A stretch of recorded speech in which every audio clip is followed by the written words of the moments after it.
aku cubalah kongsi sedikit apa yang aku tahu. Okey. Arak ni sebenarnya dia adalah sejenis minuman. Okey. Kalau kita tengok secara umumnya asal hukum sesuatu minuman itu adalah harus. Yang ini bertepatan dengan salah satu kaedah fiqh, iaitu al-aslu fil asya'i al-ibahah, yang bermaksud asal bagi sesuatu itu adalah harus. Jadi umumnya segala jenis minuman yang ada dalam bumi ni, dalam bumi ni adalah hukum dia harus. Tetapi kalau ada dalil yang mengharamkan minuman tadi, maka hukum dia akan berubah menjadi haram. Okey. Kita berbalik kepada apakah yang dimaksudkan dengan arak tu sendiri. Okey.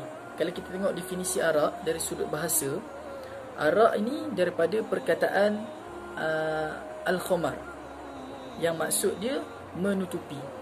Menutupi apa? Okey, dalam erti kata lain, arak ni adalah sesuatu minuman yang menutupi akal dan menghilangkan kewarasan akal. Okey, itu dari sudut bahasa. Dari sudut istilah pula, arak ni bermaksud segala jenis minuman yang memabukkan. Okey, yang diperbuat daripada perahan anggur. Okey, itu definisi arak lah. Definisi arak.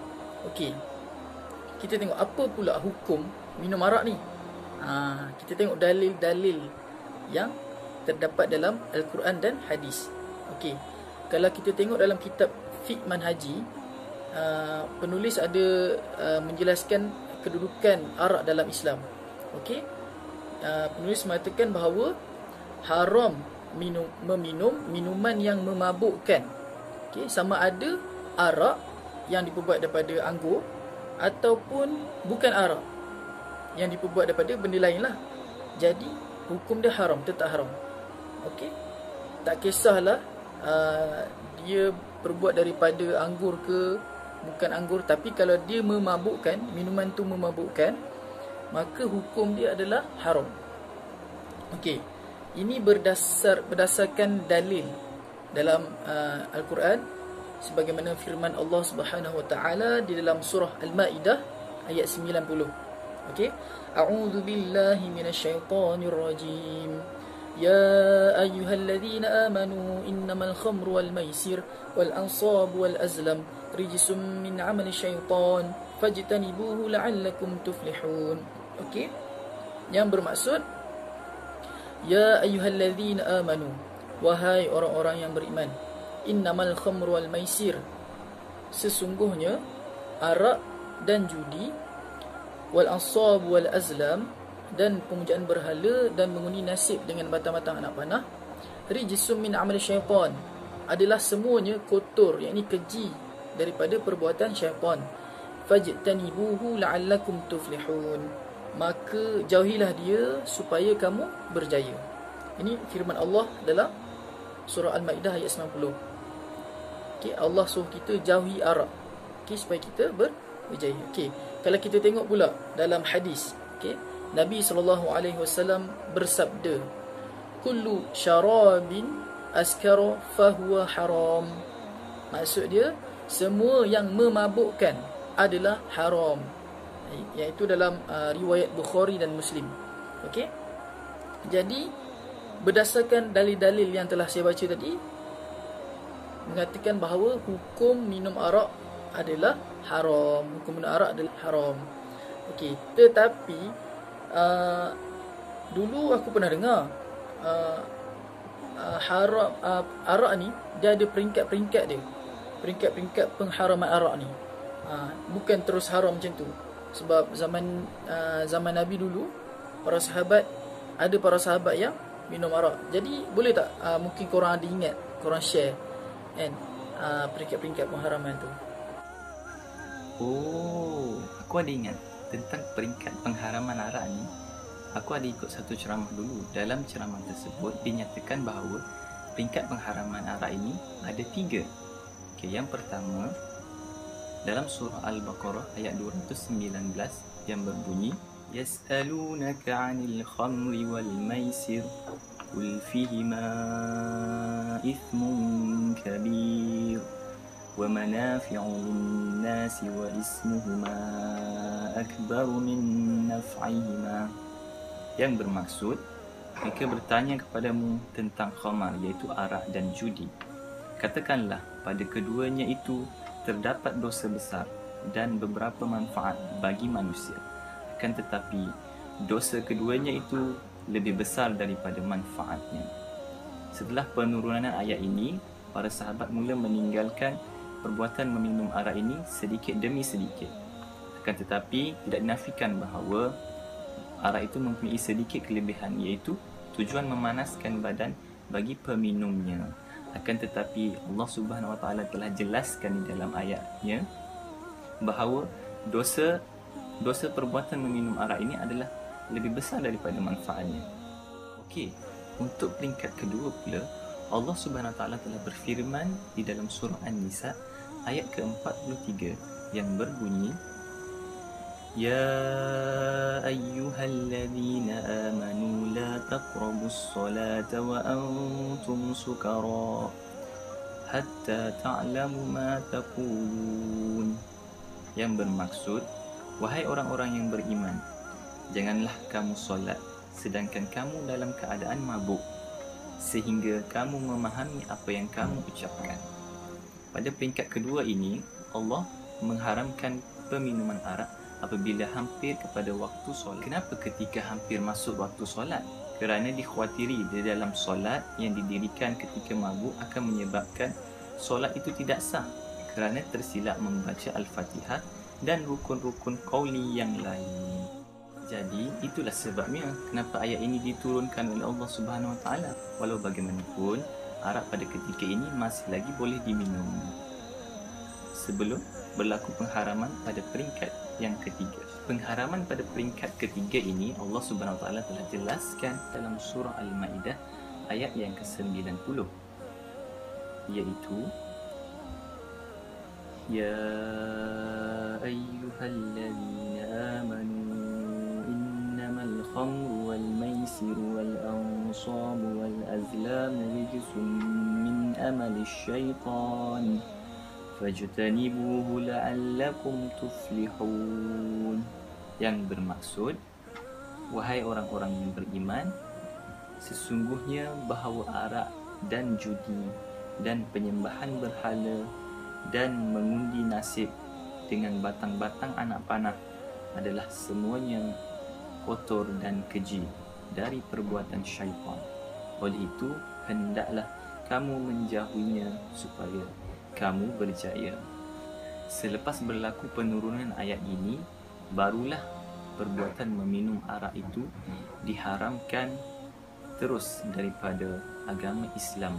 Maka selepas itu, tiada lagi orang Islam dibolehkan untuk meminum arak, kerana telah dikhabarkan dalam firman Allah Subhanahu Wa Taala bahawa sudah sampai masanya untuk mengharamkan arak daripada agama Islam. Oh, faham. Betul? Ya, betul. Kewa, aku nak tanya kau lah kan, apa hikmah di sebalik pengharaman arak ni, pengharaman ni meminum minuman yang memabukkan ni? Apa hikmah dia? Oh, yang itu hikmah dia untuk mengelakkan daripada lebih banyak berlaku kemalangan maut lah kan? Betul tu Kewa. Allah Subhanahu Wa Taala telah mengurniakan nikmat yang berbagai-bagai kepada manusia, dan yang paling utama adalah nikmat akal. Okey, yang boleh membezakan manusia dengan makhluk yang lain. Okey, jadi berbalik kepada hikmah tadi, kenapa Allah Subhanahu Wa Taala mengharapkan kita untuk minum arak, iaitu semua minuman yang memabukkan ni dia boleh merosakkan akal, okey, dan menyebabkan manusia kehilangan banyak faedah dan kelebihannya. Jadi perkara ini juga boleh mengakibatkan jiwa orang yang minum arak ni tadi menjadi lemah. Okey, dikuasai oleh hawa nafsu, timbul rasa benci-membenci dan persekitaan di kalangan orang Islam, sehingga putus hubungan persaudaraan dan hilang rasa kasih sayang. Dan lebih dahsyat lagi, kesan minum arak ni dia boleh menghalang manusia daripada mengingati Allah dan menjauhi mereka daripada rahmat dan kasih sayang Allah. Nampak tak? Itulah hikmah kenapa Allah haramkan minuman yang memabukkan ini. Dia boleh buat kita lalai leka dengan dunia. Oh, dalam kata lain, Ianya bertujuan untuk menjaga kewarasan akal manusia lah kan? Ya, betul. Aku pun setuju leh, sebab setiap kesalahan tu sememangnya akan dikenakan denda ataupun hukuman. Ya, di sini aku nak beritahu sedikit. Kalau dalam undang-undang syariah di Malaysia, yang mana apabila seseorang Islam itu didapati meminum arak ataupun meminum minuman keras, dia akan dikenakan hukuman sebanyak RM3,000 ataupun 2 tahun penjara ataupun kedua-duanya sekali. Namun dalam kalau kita tengok dari segi undang-undang konvensional yang diguna pakai di dalam Malaysia ini, yang terguna juga kepada orang bukan Islam, baru-baru ini dalam sidang parlimen, kerajaan menerusi Kementerian Pengangkutan telah menyatakan akan meminda Seksyen 41 hingga Seksyen 45 Akta 333 Akta Pengangkutan Jalan, yang mana dalam akta itu nanti pihak kerajaan ingin meningkatkan, menaikkan hukuman, iaitu 20 tahun penjara dan juga hukuman sehingga RM150,000 untuk satu-satu kesalahan. Dan juga tambahan daripada itu, kementerian juga memaklumkan akan meningkatkan tempoh penggantungan lesen kepada mereka yang terlibat yang didapati bersalah, kepada 20 tahun. Kita dapat tengok betapa tegasnya kerajaan pada hari ini untuk mengekang, membendung perkara ini daripada berlaku. Mana tidaknya hampir setiap minggu, setiap bulan ada je kes yang melibatkan pemandu mabuk, termasuk kes yang berlaku kepada pakcik kawan kau. Tu nampak sangat benda itu seolah-olah tidak ada diambil berat oleh masyarakat di Malaysia ini. Wah, macam tu sekali pelaksanaan undang-undang di Malaysia ini. Alhamdulillah, moga undang-undang tu berjaya diangkat martabatnya ke arah yang lebih baik. Aku doa-doakan. Allahu, tapi itu dari segi akibat. Kalau daripada segi hukuman dalam Islam, orang yang minum arak ni, hukuman dia tak silap aku 40 kali sebatan kan? Ya, betul tu Faizul. Kalau hukuman dari sudut agama yang dilaksanakan di dunia, ianya termasuk dalam hukum hudud. Hukuman hudud bagi peminum minuman yang memabukkan, sama ada arak ataupun yang lain-lain, adalah dengan sebatan sebanyak 40 kali atau sehingga 80 kali sebatan sebagai tambahan dengan hukuman ta'zir. Ini berdasarkan hadis Nabi SAW dari Anas radhiyallahu anhu. Maksudnya, Nabi SAW menyebat peminum arak sebanyak 40 kali sebatan dengan pelepah tamar dan selipar. Hadis riwayat Muslim. Dalam hadis yang lain daripada Anas radhiyallahu anhu berkata, yang bermaksud Nabi SAW menyebat peminum arak dengan pelepah tamar dan selipar sebanyak 40 kali. Abu Bakar juga pernah menyebat sebanyak 40 kali. Pada zaman Umar radhiyallahu anhu, ramai orang dari pedalaman dan kampung datang ke Madinah. Lalu Umar bertanya kepada para sahabat. Katanya, "Apakah pendapat kamu tentang hukuman sebab atas peminum arak?" Jawab Abdul Rahman bin Auf, "Aku fikir kamu menjalankan hukum hudud yang paling ringan." Abdul Rahman berkata, selepas itu Umar radhiyallahu anhu menghukum dengan 80 kali sebatan. Hadis riwayat Muslim. Tindakan Umar tersebut menunjukkan bahawa sebatan yang melebihi 40 kali adalah ta'zir dan bukan hudud. Tapi kan bukan senang nak kenakan hukuman hudud kepada peminum arak ni, sebab ada syarat-syarat yang ditetapkan untuk mensabitkan hukuman hudud ataupun had kepada individu yang meminum minuman arak, yang hanya boleh dilakukan oleh pemerintah sahaja. Syarat yang pertama, orang itu mestilah seorang yang sudah mukallaf, iaitu baligh dan berakal. Kalau gila, kita tak boleh mensabitkan hukuman hudud itu kepada orang gila. Syarat yang kedua adalah perbuatan meminum arak itu adalah dengan kehendak sendiri, dengan kemahuan orang itu. Kalau dia dipaksa, maka kita tidak boleh menjatuhkan ataupun mensabitkan hukum hudud ke atasnya. Syarat yang ketiga, orang yang meminum arak itu mestilah sudah mengetahui bahawa hukum meminum arak adalah haram. Jadi, seseorang boleh disabitkan dengan kesalahan hudud ataupun dikenakan hukum had apabila dia sudah mengetahui bahawa perbuatan itu adalah haram.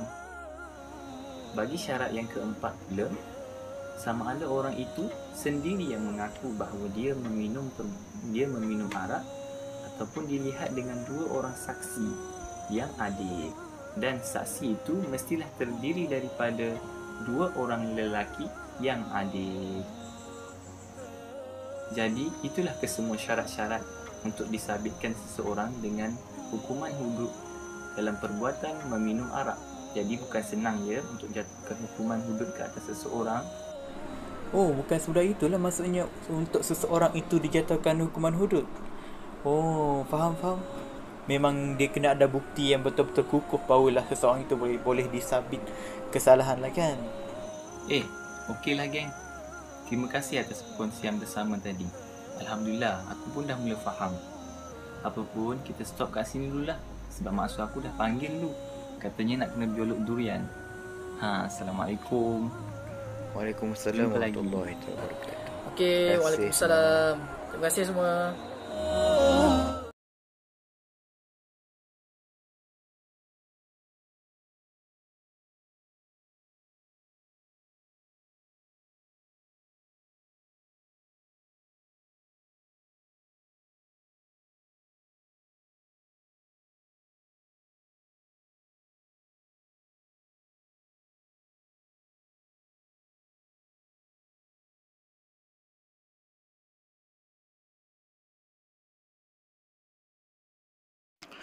Artinya, mereka bertanya kepadamu, wahai Muhammad, mengenai arak dan judi. Katakanlah, pada keduanya ada dosa besar dan ada pula beberapa manfaat bagi manusia. Tetapi dosa keduanya lebih besar daripada manfaatnya. Dan mereka bertanya pula kepadamu, apakah yang mereka akan belanjakan, yakni dermakan. Katakanlah, dermakanlah apa-apa yang berlebihan dari keperluan kamu. Demikianlah Allah menerangkan kepada kamu ayat-ayatnya, yakni keterangan-keterangan hukumnya, supaya kamu menjadi orang yang berfikir. Al-Baqarah 219.